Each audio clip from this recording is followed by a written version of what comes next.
CCG Media presents High Tech Sunday.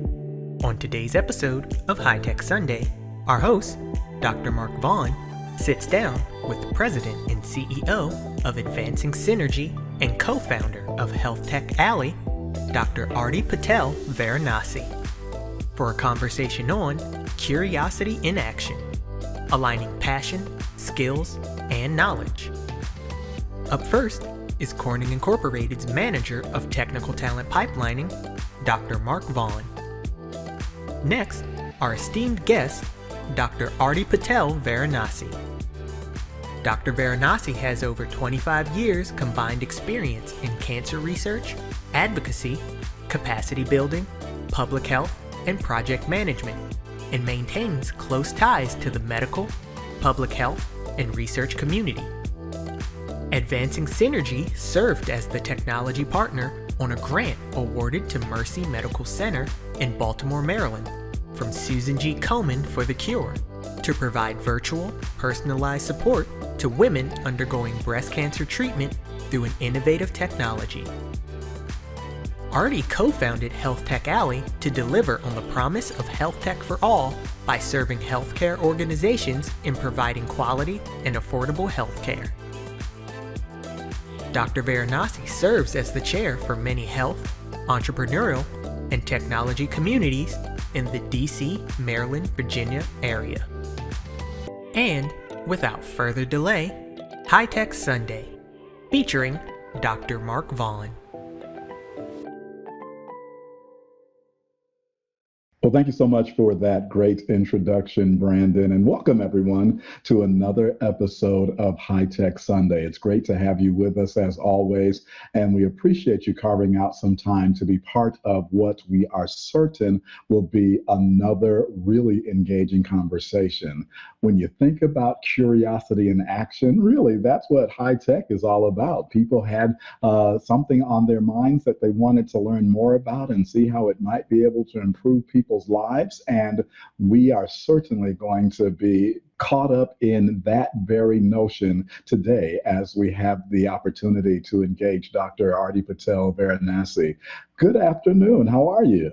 I am good, and it's great to be here with you all today, and want to thank Brandon for that kind introduction, and thank you, Dr. Vaughn, for being the host, and I'm really excited about our conversation and really appreciate the invitation to engage in this conversation with you all. Awesome. Well, we are looking forward to having the chance to kind of just get to know you a little bit better and then find out about your passions as they pertain to this curiosity in action and the alignments that are associated with it. But to kind of level set, want to take you on an elevator ride. And while we are going up to the top level, let's say we're at the campus where I work, so you only got 6 floors to go from the bottom floor to the top on our tallest building. So in your elevator conversation, could you tell us a little bit about your background? How would you answer the question, just who is Arti Patel Varanasi? Yeah, so I guess this is a short elevator ride, not too long. So, I am the child of immigrants from India, and grew up actually in the Midwest and then lived in the South for a bit and now living in Maryland, right? And through that journey, had many different experiences, but was always curious. And I think my strongest foundation is as a scientist. And we'll get more into that later, but always had this insight into what was happening in the community, right? And that led me to a background in public health and a lot of what I'm doing now. So in a nutshell, I'm also a mom and a daughter and an educator and a lot of other hats, and just, so I don't know if that's the end of our elevator ride, but that's a little bit of who I am and, kind of what drives me every day. That was great, and so we got to the top floor, and then we were heading back down. So okay. So you said something really interesting I picked up on. You said that even from your early days as a child, you were curious. And so we're talking about curiosity in action today. So that seems like a thread that has woven through your life experience. And so, like you said, we're going to cover that ground in a bit more intentional detail, but let's continue to get to know you. Talk to us a little bit about your professional background and how did you get to the path that you're on? When did you know that that was going to be the career for you? So, I don't think I ever, and I've thought about this because I've been asked this question before, necessarily guided by a career per se. I mean, I think when I was younger, I was always interested in science and kind of how things worked.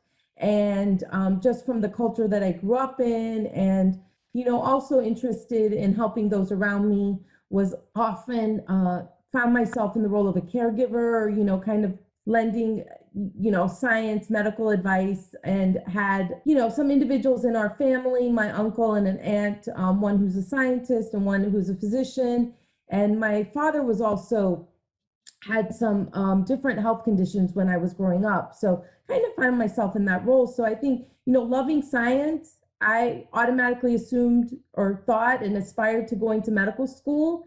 And yeah, and had that aspiration. Unfortunately, it didn't pan out that way, right? So I then looked for other opportunities. I was really active in research and starting in high school. So participated in science fairs and that continued through undergraduate. And so when I got to that point of having not been accepted to medical school, looked for other opportunities and decided to apply for a graduate program at the University of North Carolina at Chapel Hill, where I also did my undergrad. And at the time I was working in a laboratory at the National Institutes of Environmental Health Sciences, and my advisors there encouraged me to do so. And so I did. And I started out in a master's program, and then, things don't always work out like you want. So I applied to medical school again, it didn't work out.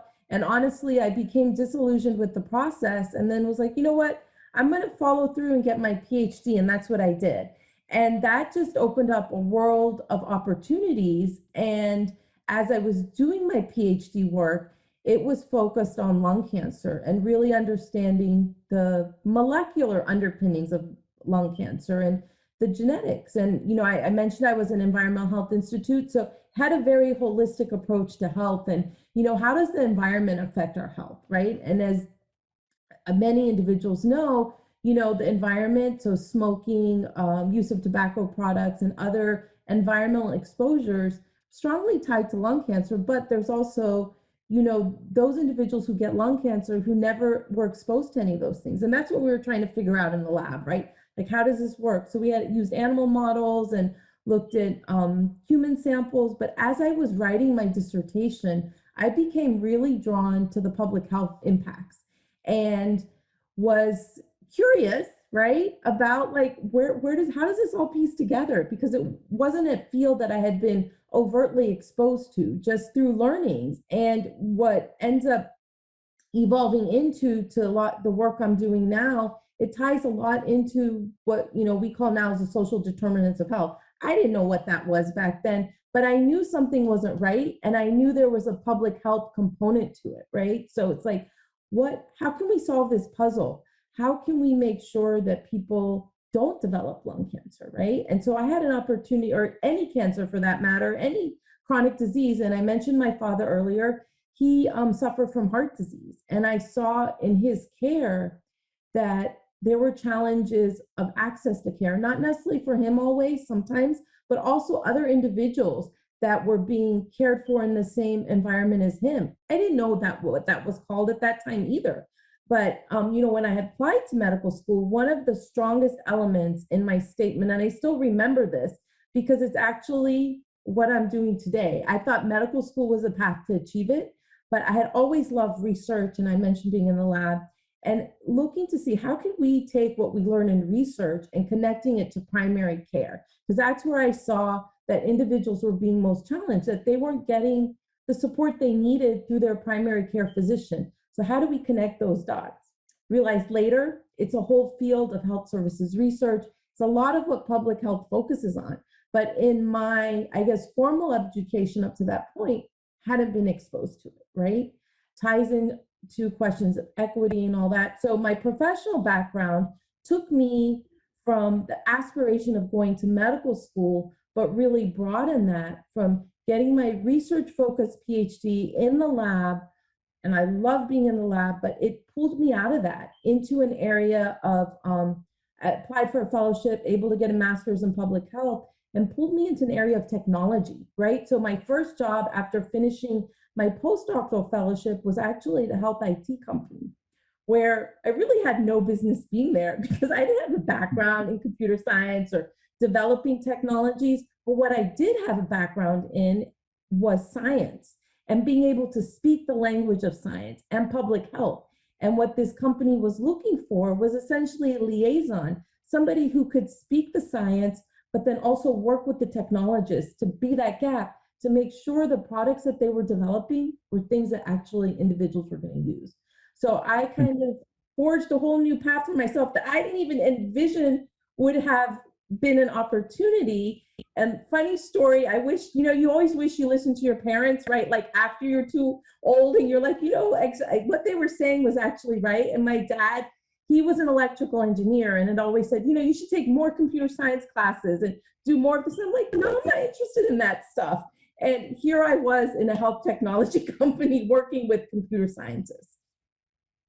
And so, wow, you gave us a lot to unpack. You said some nuggets in there, and every time we have an episode of High Tech Sunday, I actually try to capture what I call are the headlines. And there were a number of headlines that you shared with us, and I want to kind of drill them all the way back to that whole curiosity question. But first, you said something, or you demonstrated something. You said that, I went down this pathway and it didn't work out.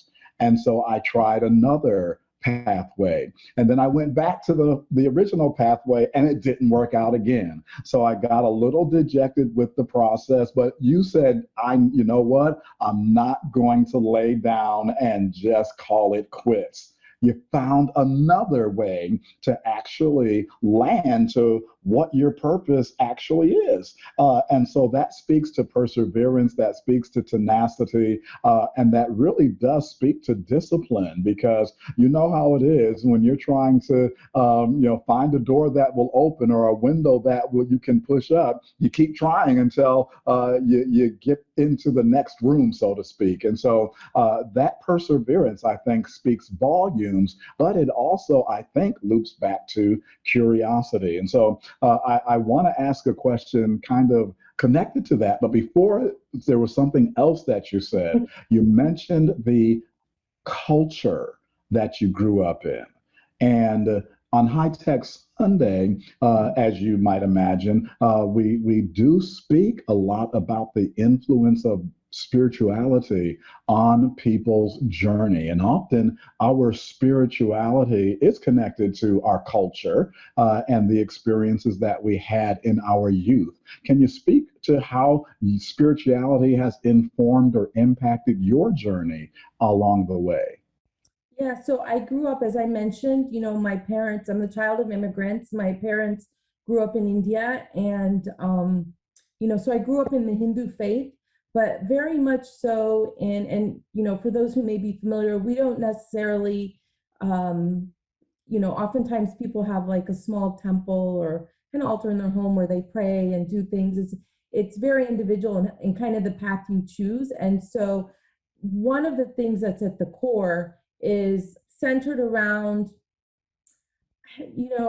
how would I say this? I mean, I think it's very spiritual in the sense of, and how my parents brought us up, of giving back and supporting others, right?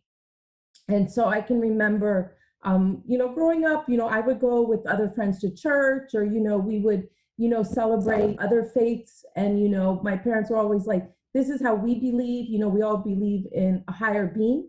And how we each kind of live our daily lives is what's important. Yeah, I'll just stop there because I'm going to get emotional. But it is emotional because it's tied to your being, right? And how you live your life. And, I think that spirituality piece, however, it plays out differently for different people. But to me, it's about having faith, right? And that there is a greater purpose. Sometimes we don't see things happen for a reason. I do believe that. And you said it, and you picked up those nuggets of perseverance and resilience. And in those times when you feel like you may not have been successful, when you're working towards something, it's challenging, right? But knowing that you can get through it, and to kind of close that loop a little bit, I didn't pursue my dream of going to medical school, but I have been able to support many students who have been students of mine through, I think I said I also wear a hat of an educator. I teach in a master's in biotechnology program at Johns Hopkins University.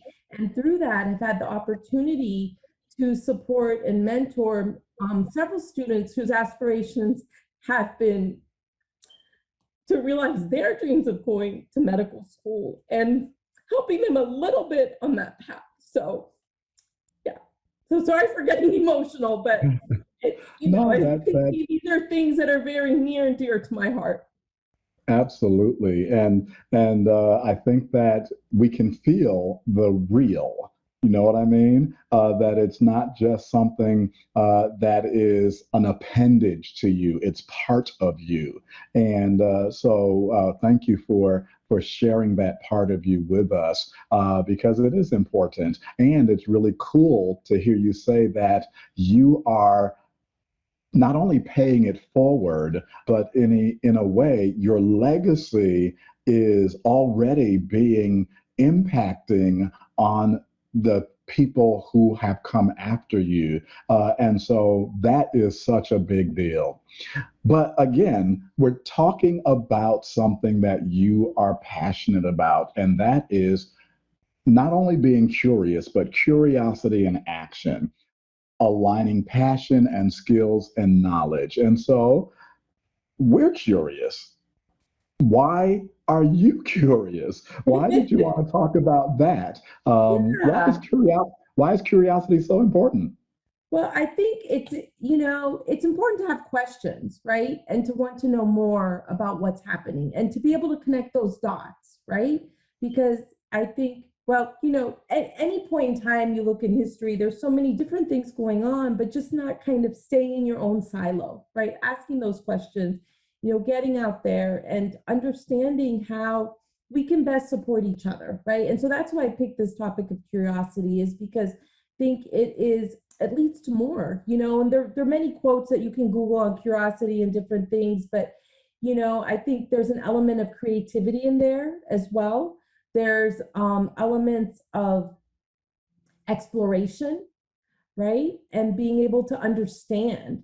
And part of it, sometimes when I talk about curiosity, it's in the sense of wanting to know more information also, right? So for, even if we bring it to the context of an individual who maybe receives unexpected health diagnoses, right?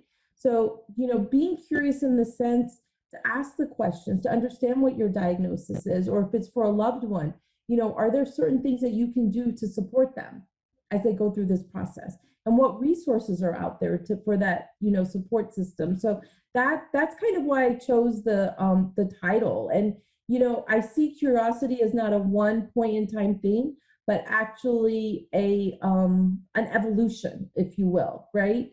Of one question leading to another question to another question. I always say, and this is the scientist part of me, like you answer one question, but then you have 10 more questions, right? So like, you can't answer them all at once, but like, how are you going to go do this systematically, kind of, to get to kind of the next step?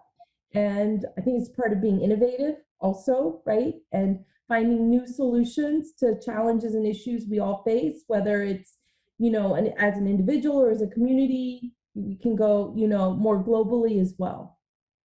I think that is really, really important to think about the evolution that you spoke of, because sometimes I think that if we're not careful, we think that because we got an answer, that's the end of the journey. But like you said, it usually leads to more questions. And when you are considering the dynamic of curiosity, like you said, it does start with a question. I was in a meeting this morning, and someone asked, "What do you look for in a ideal candidate for this program?" And the answer I always give is someone who, regardless of their background, regardless of their skill set, regardless of their experience, someone who is curious, especially in the technology space, someone who is technically curious. And so this topic is just one that resonates with me so strongly, and it clearly does with you as well. And when you are thinking about the role that curiosity has played in your own life, in your experience, how can your curiosity help you find your passion? I think at our core, and we might not be able to put into words, but you have a sense of maybe what you're passionate about, right?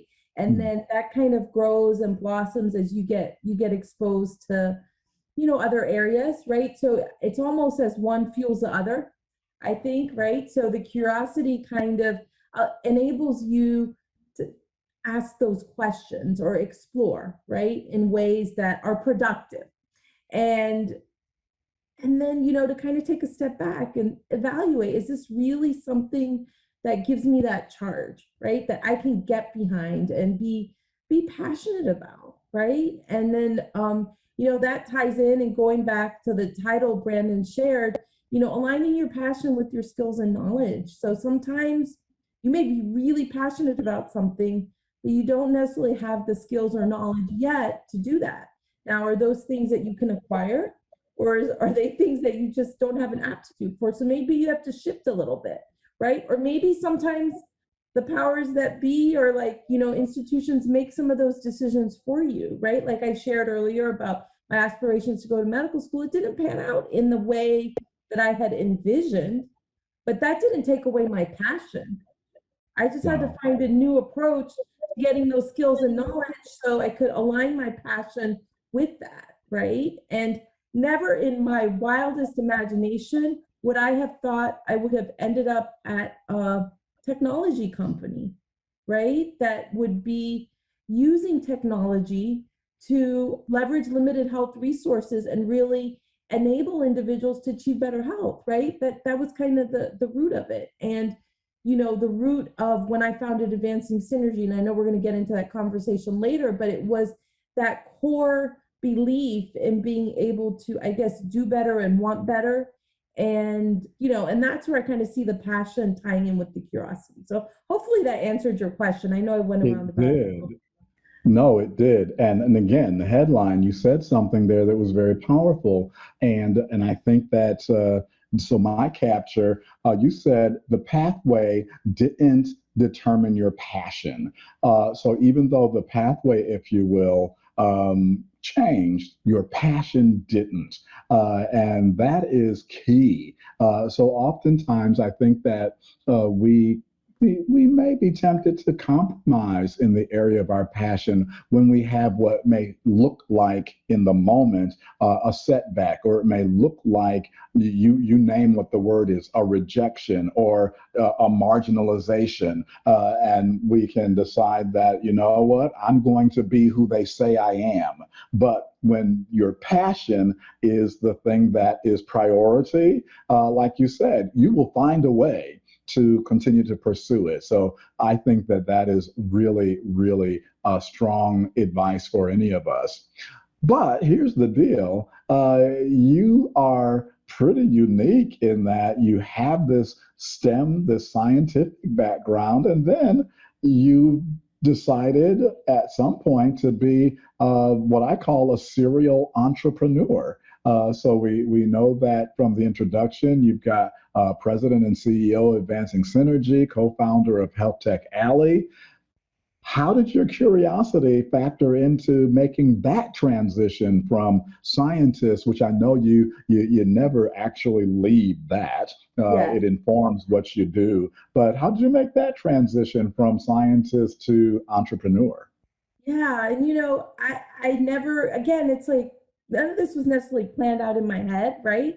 But kind of being in situations where there was an opportunity. So even, and it's interesting that you mentioned being a serial entrepreneur, because I never had thought of myself in that way necessarily, but my entrepreneurship, I guess, beginnings actually go back even earlier when I was in graduate school, and I was involved in helping to start through my graduate career and then postdoctoral fellowship, starting 3 different organizations, co-founding, not just starting on my own, but with other graduate students, postdoctoral fellows, and the I guess administration that supported us, but really founding 3 different organizations that focus on the professional development and growth of graduate students and postdoctoral fellows and giving them a voice in their careers. And so for those who are in the STEM field, they may recognize some of this or may be familiar with the National Postdoctoral Association, which is a national organization. It's been around for 20 years now, but that was co-founded by myself and 6 other postdocs. And so we had this idea at the time. Postdocs didn't really have a voice. They were at the mercy of their institution, so to speak. And in some cases that's still true, but there was no national organization for them. So we're like, we need to do something. So we did.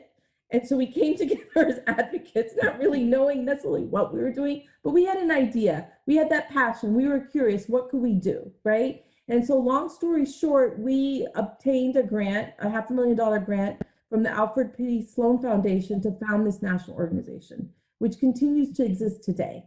And I'm proud to say that. And it's amazing. It's evolved into an organization that also helps to support postdoctoral offices, right? And so it opened up a whole new career path for individuals and places in institutions where they could support the efforts of and work of postdoctoral fellows. And so, how did I end up as an entrepreneur? It was finding a need and then seeing how you could fulfill it, right? And so starting Advancing Synergy was exactly that. I had been now working in this health tech space for a few years and felt like some of the organizations where I was working in the corporate world, that my hands were tied. What I really wanted to do was to be able to work with the community and to see how we could leverage technology solutions to improve their health. And Brandon, as an introduction, mentioned one of our earlier projects with Mercy Medical Center, where we were working with low-income breast cancer patients to make sure that they got the information they needed to get through their breast cancer treatment, because having access to that treatment wasn't enough. The access didn't guarantee adherence. And in order to reap the benefits of the research that had been done, right? Like the stuff I was doing in the lab, you needed to have that advocacy and support adherence to long-term, treatment and care. And that wasn't necessarily happening. So it's not just about, having the tools or the access, is about knowing how to engage and use those tools, right? And I didn't know all these terms, but I knew that there were gaps, right? And I mentioned earlier, I love being in the lab, right? And I still to this day, when I walk into lab, I get goosebumps because I think it's just so cool, all the gadgets and stuff. But I knew with my personality, I was too impatient. I'm like, I don't know if what I'm doing in the lab, it could benefit somebody in 20 years, but we have things now that can benefit people right now, right? So that was the premise behind Advancing Synergy. How do we connect those dots? How do we advance synergy? And then Health Tech Alley, we co-founded myself and 2 other individuals last year with the idea of how can we really make sure that all individuals have access to the health tech, and coming at it from a nonprofit lens. Right. So again, it was just coming together in that space and saying, okay, we need to do something more, and then just doing it. So, I think I have said before, I didn't really look to be an entrepreneur necessarily. It kind of found me in these in opportunity, right? Like there was opportunity. I was like, okay, you can do this. And I think that's that curiosity piece, and not just saying, okay, well, where is this going to go or whatever? Okay, let's explore this. Let's see what's going to happen. And, I also talk about doing calculated risks, right? So I want to acknowledge my family, like my husband saying, I didn't just go off and like invest all of my savings into doing this. There are calculated risks. And, fortunately he has a full-time job and, can kind of support. So as, funds come in and go, like, there's a steady background. So, not necessarily advocating that everybody just kind of let you got to be smart about these things too, and think about, the calculated risk, or what can you do now? And then how can you build on it? Maybe it makes sense to go on it on your own. Maybe it makes sense to do it with a group of people. With Help Tech Alley, we were able to get a grant also to help fund that. With the breast cancer project, we were able to get a grant. So, where are there opportunities to kind of fund some of your ideas and fuel your curiosity? So. Exactly. And so, and again, this is, you're kind of turning this into a master class on curiosity and action. So that's really great. And so you said calculated risk. So I was teaching a class last night. You got to count up the cost, but you said calculated risk doesn't mean there's no risk. And so but we also know the saying, no risk, no reward. And I'm glad that you touched on that quote that we heard earlier. You didn't choose entrepreneurship in a sense, it chose you. But you said something that was really key. You said that you and your colleagues saw a need, and then you thought about how could we help to address the need. And so that is taking it to that action point. A lot of times people see a need, we fuss and complain about it, we look the other way, we continue to do what we're doing, but we never stop to think about necessarily, maybe I can make this better. And it sounds like that's what you've kind of been doing, and you let the cat out of the bag, so to speak. This has been even since you were in grad school that this was going on. So speaking of the cat, though, you know that there's the saying, curiosity killed the cat. Yes. So tell us, can your curiosity harm you or get you into trouble? And what can you do to avoid that?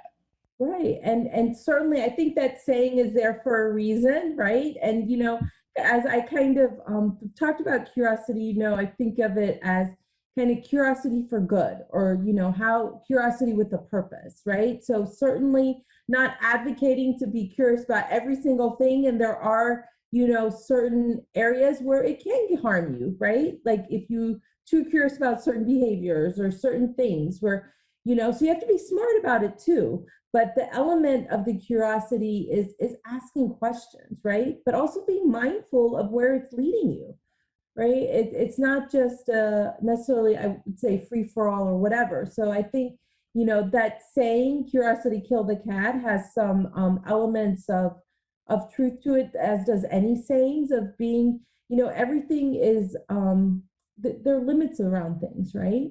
But taking the good in what we do and, exploring that thread, right? So making sure that you're, and kind of checking yourself along the way, right? And using that internal, I guess, barometer, if you will, as well as externally, right? Because sometimes we also may be thinking, okay, we're doing good, but you're not being mindful of what else is happening around. And I think that's really important too, because we don't live in isolation, right? And so thinking about that, and there, in this entrepreneurship journey too, there have been times when I'm like, okay, I don't know if I'm going to keep doing this, even though I have a passion for it. If, you still have to make ends meet and other things, but this is where I think some of my faith comes into play, because I kind of like, okay, I have faith that this is going to work out, right? And every time when I kind of get to that point, well, like, if things don't pan out with this project or this, I may have to consider looking for some other opportunities. And something ends up coming up, which is always kind of amazing to me, but it also has to do with planting those seeds, right?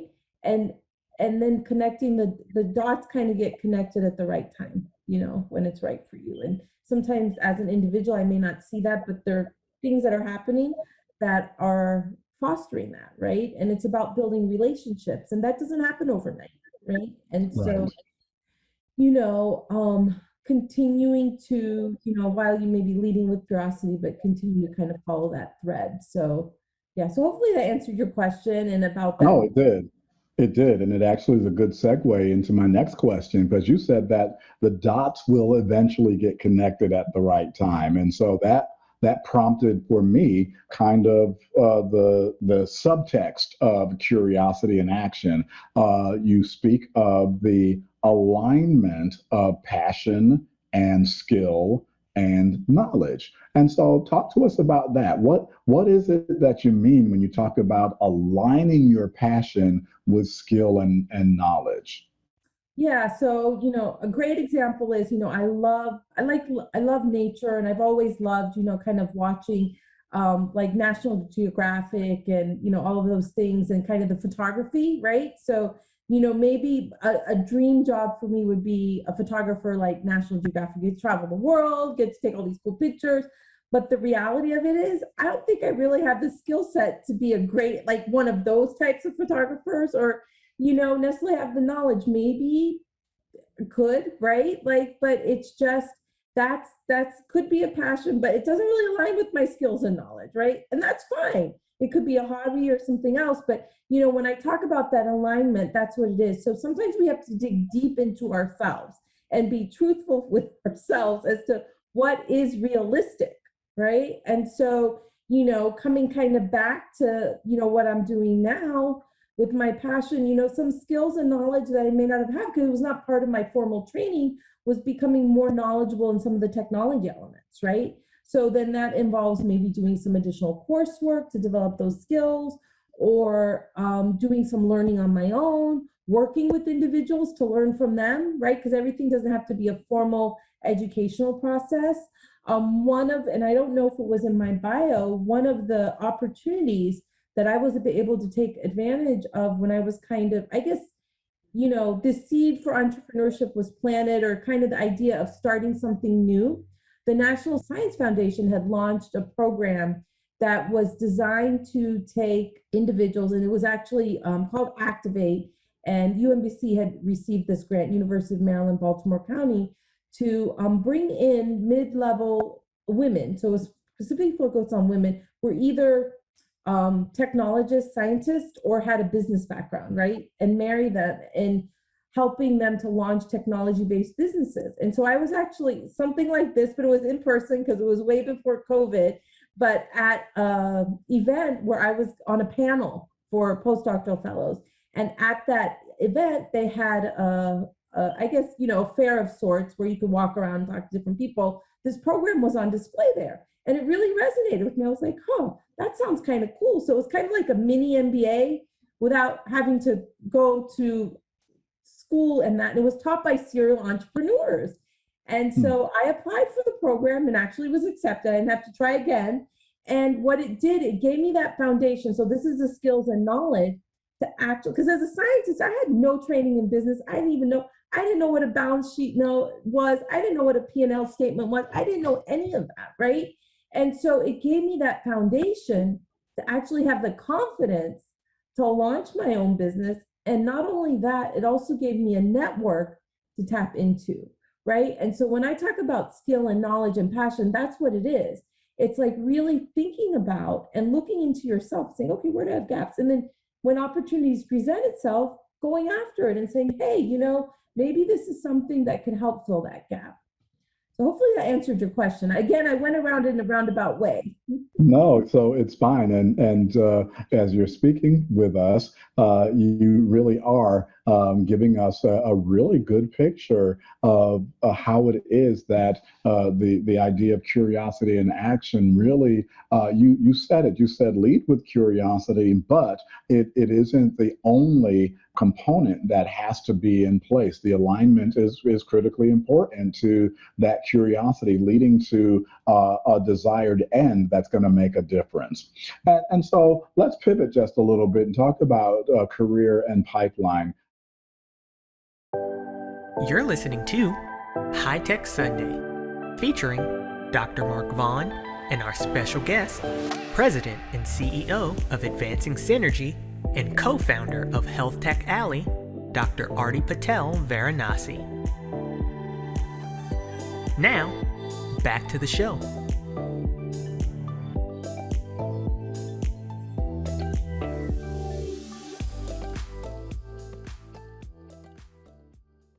You have been able to successfully navigate through undergrad, graduate school, entrepreneurship, industry, PhD. What would you say has been key to your success, and what would you tell a young person who was interested in, so to speak, following in your footsteps? What would you tell him or her as far as advice that they would want to perhaps consider as they embark upon their own journey?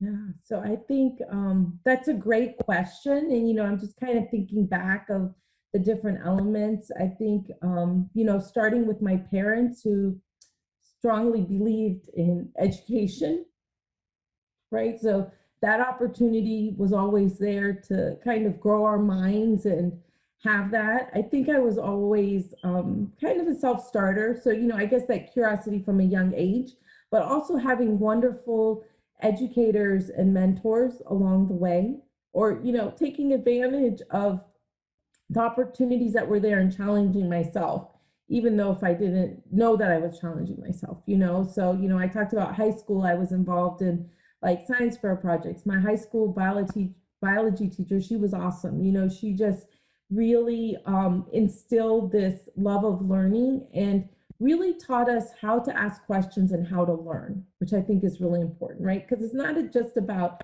memorizing things or, just doing that, but it's embracing this love of learning and also learning how to learn so you can pick up any subject, right? I think that's kind of what maybe has helped to make me successful as I think about it, is being able to broach any subject and just say, okay, I'm going to learn this, right?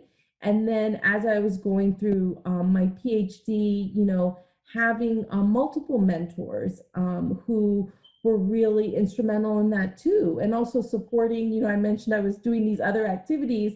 They were not single-minded and saying, okay, you just got to work in the lab, you need to focus on this, but understood that I had other interests and enabled me to actually explore those. I think that's important too, because sometimes, especially in the STEM field, sometimes you can get very siloed and single-minded, and you kind of have to be too, to a certain extent, because if you're working on, I don't know, engineer or scientist working, well, on the COVID vaccine, for example, right? Or like, building the next spaceship or whatever, you have to be single-minded and focused on that because it's very detailed oriented.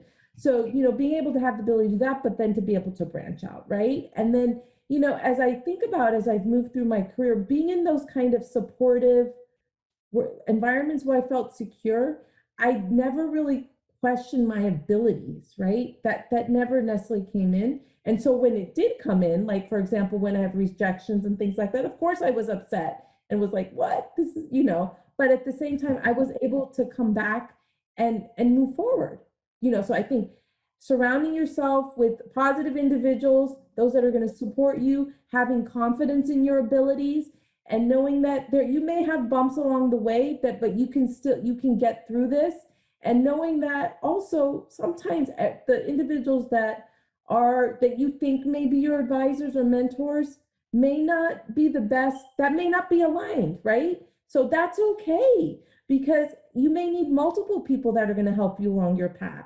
So part of this is also understanding what individuals are going to be able to support you in and what they may not be able to support you in. And don't expect everything from one individual. And this is where the curiosity comes. Ask questions, kind of seek out those opportunities. And sometimes it's really scary. And even myself, I'm an introvert. You may have guessed, you may have not, but by like nature, I'm an introvert. And so sometimes when I'm in a group of people that I don't know, it's scary for me to go and ask questions, but I kind of have to force myself to do it. And as I've gotten older, I've gotten better at it, but it's still there. If I'm meeting someone, I'm like, they don't really have time to talk to me. I don't want to bother them, right? But for the most part, 99.9% of people love talking to other people and want to help.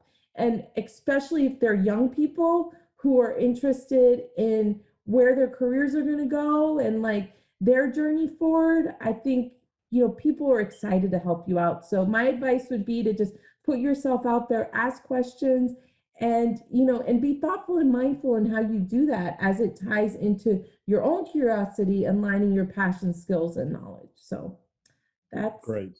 my 2 cents of advice. And it was 2 cents, but it was worth a whole lot more than that. I got a few more questions.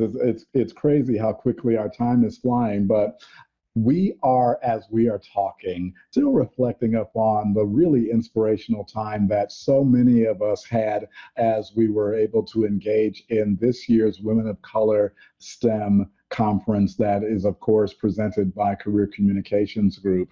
You are a woman of color in STEM.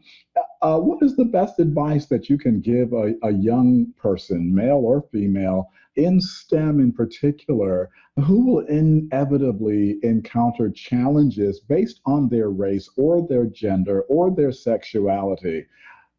What would you say to them to help them stay the course? Yeah. So, and I've seen this, right? And this was part of my and I experienced it myself, even though probably at the time I didn't quite realize it because you're not necessarily thinking in that mindset. But part of the reason with those organizations that I mentioned that supported the professional development of postdoctoral fellows and graduate students was to be able to create support systems, right? So, and I saw individuals leaving the lab or leaving science because of the challenges that they had. And it made me very sad because I felt like now I'm going to get emotional again. If this is something that you really is in your heart and it's what you want to do, there's no reason that others should stand in your way, right? They should be supporting you. And so it is hard sometimes if you're in that situation to take a step back and say, what is the support system that I need? Or who are those allies that I can find who are going to support me in this process, right? Because there's always an option. And I believe that, right? It might be tough to find that option, right? So, my advice is as a person of color in STEM, or we need you, right? We need those diverse opinions and we need those advocates. And, I didn't talk too much about that, but being an advocate is central to my passion also, right? And that comes in many shapes and forms, but we need that voice and that perspective. So if this is your passion, if this is what you're really good at, where your skills and knowledge lie, then you have to persevere, right? Not only for yourself, but for the greater community. And part of that is sorting out and figuring out whether it's at your school, your workplace, your institution, your community, who are those allies? And if you are in a negative situation, figuring out how you remove yourself from that and then finding where you're going to be supported. And there are individuals out there, myself included, who would be happy to support and guide you in that process. And yeah, I just think this is a tremendous time to be, in science, in health, in STEM. There's just so many cool opportunities. And there's no reason that if this is what you want to do, that you shouldn't be able to do it. And there are, programs out there that support individuals of color in STEM. It's still challenging in many places. I'm not gonna pretend that it's not, but we can get through those challenges together. And so help us help you would be my message. That was a great message for that question. And I want to get one more question, and I know that we're coming up against the hour. Happy to. But so really quickly, and I love this question, it's kind of fun. What advice would you give to 12-year-old Arti? What do you know now that you wish you had known then? Yeah, that's a great question. So I'm thinking back. So when I was 12, I was in 6th grade, right? So, and it was a time, we were actually living in Ohio at the time and then had moved to North Carolina after that. So what advice would I give her? So one piece of advice, which has nothing to necessarily do with STEM, but it does because it ties into STEAM and the arts. I played the clarinet in 5th and 6th grade. And when we moved to North Carolina, my parents were like, oh, they have all these other electives because it was a small town in Ohio, right, where I grew up.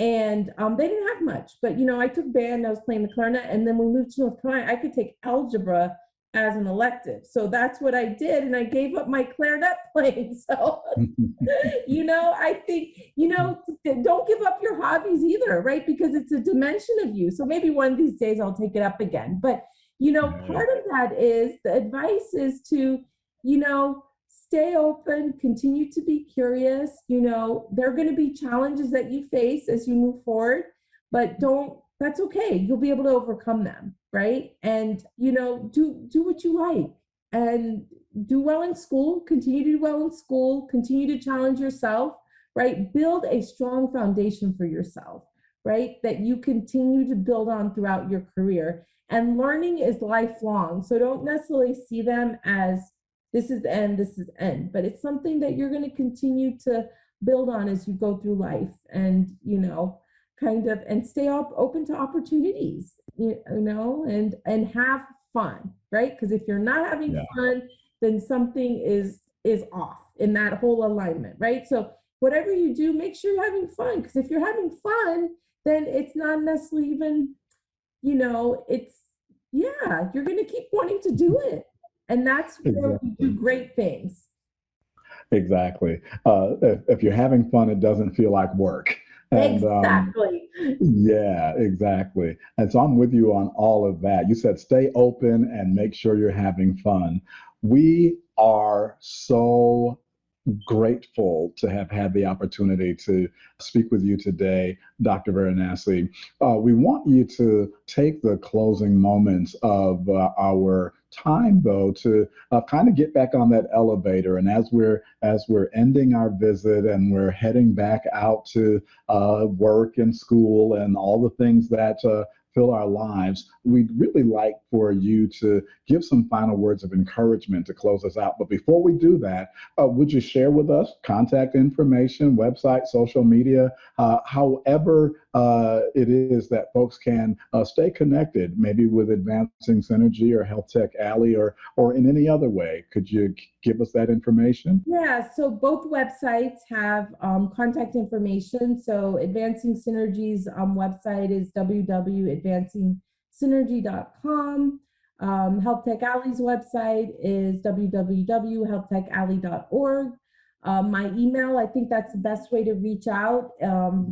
At both of them, it's either avaranasi@advancingsynergy.com or avaranasi@healthtechalley.org. So both first initial, last name, and then, happy to connect. If you do reach out to me via email, if I don't respond right away, feel free to ping me again. Sometimes emails get lost in my inbox, and I apologize for that. Social media, I am on LinkedIn, so you can connect with me on LinkedIn.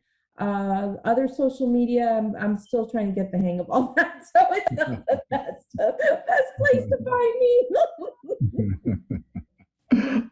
Fair enough. So what final words of encouragement would you share as we wrap up our conversation?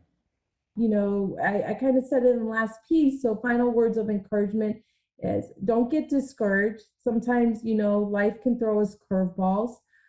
Stay curious, be informed, be an advocate for yourself, right? Sometimes we feel like, oh, I can't do that or what that, but before you can be an advocate for others, you also have to be an advocate for yourself, right? It goes back to be taking care of yourself first before you try and take care of others too. And sometimes that's easier said than done. I'm not sure I always follow my own advice, but I think that is important. And then the other piece is sometimes, we have to push ourselves a little bit out of our comfort zone, right?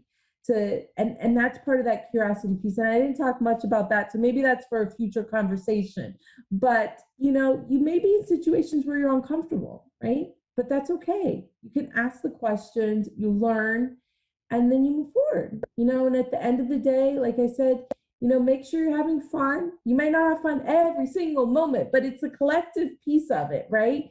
That you're having fun and you're moving forward, and do check-ins with yourself to make sure, and know that there is a community out there that is supporting you. It may be the people that you see and interact with every day, and it may be these people that you meet in a virtual world like this, but we all support you and wish you much success And, you're our future. And I have great faith that we're just going to grow and be better and stronger as a community together. So good luck to all of you, and wonderful to be here with all of you today, Dr. Vaughn. And again, thank you so much for the opportunity to share. I really appreciate it.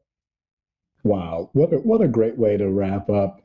Dr. Arti Patel Varanasi, it has been a pleasure, and we look forward to continuing to apply the learnings that you have reminded us of with respect to curiosity and action and the alignment that is necessary as we move forward. Because you just said it, ask the question, learn, move forward. Great segment, great message. Thank you so much. Brandon Newby, we're going to turn it back over to you. Thank you for tuning in to this week's episode of High Tech Sunday. Career Communications Group's High Tech Sunday looks at professional development and technology through the lens of spiritual philosophies. In a time when digital information is more critical than ever, this weekly program is produced by and for CCG's community of alumni and professionals in science, technology, engineering, and math fields. The community runs from national thought leaders to aspiring students, and this weekly series aims to bring a concentrated discussion around technological advancements and achievements based on universal moral principles. The 1-hour podcast will be streamed every Sunday. The podcast can be accessed through the BEA Facebook page, Women of Color Facebook page, and CCG YouTube page, in addition to Apple Podcasts, Google Podcasts, Podbean, and Spotify. Please join us next time